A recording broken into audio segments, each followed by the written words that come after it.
This is a good question because I forget that a lot of you don't know any of this information and this is completely brand new to you. So even though I have been going through my wake up process, shifting from 3D to 4D and 5D in the last couple years, this is all information that I have gathered throughout my entire life. So to me, it's not new. What the wake up process was for me was to realize that there's more to life than just this. And going through the whole spirituality process and deprogramming when it comes to the religious propaganda side, as far as anything else goes with like the conspiracy theories, all of that I've been knowing. Like I've been knowing all that, and everyone thought I was crazy, but my mom was also huge into conspiracies, so I grew up on it. I grew up on her telling me literally everything. So like a lot of the stuff that I know is because my mom would be like, did you know this? Did you know that? Like she would like go deep into a rabbit hole. So I got to give her props for that one. But as far as like when it comes to the religious part and then the personal life stuff of like,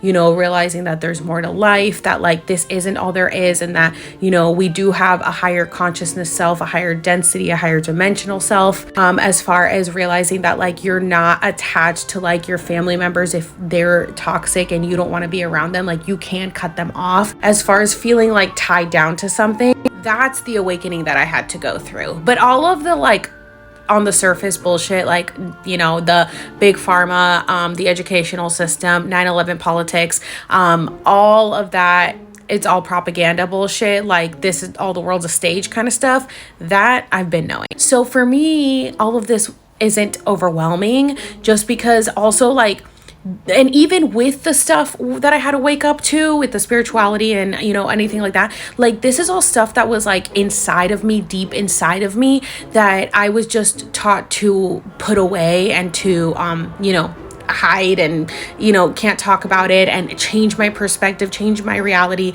into what I was brought up to change it into. But inside me, like I always loved the yin yang sign, and I wasn't allowed to have that because that wasn't godly like. But what's coming to surface now, it's stuff that like was already ingrained in my soul, so it's easier for me to wake up. Like I'm like, oh yeah, for sure. So I feel like that's why my higher consciousness self was like, girl, you already know this, like this has already been inside you, just like wake up and realize that you're not crazy, that you're not wrong, and that you're not actually like trapped in this life that you've been brought up to think you're trapped in. You can change it. So to me, it's not overwhelming, but I know it can be overwhelming to you guys. So like take it one step at a time. Like take the process as slow as you need to. You don't have to rush through it. Just take your time. It'll come to you when it's supposed to come to you. Just be patient. It'll all come in due time.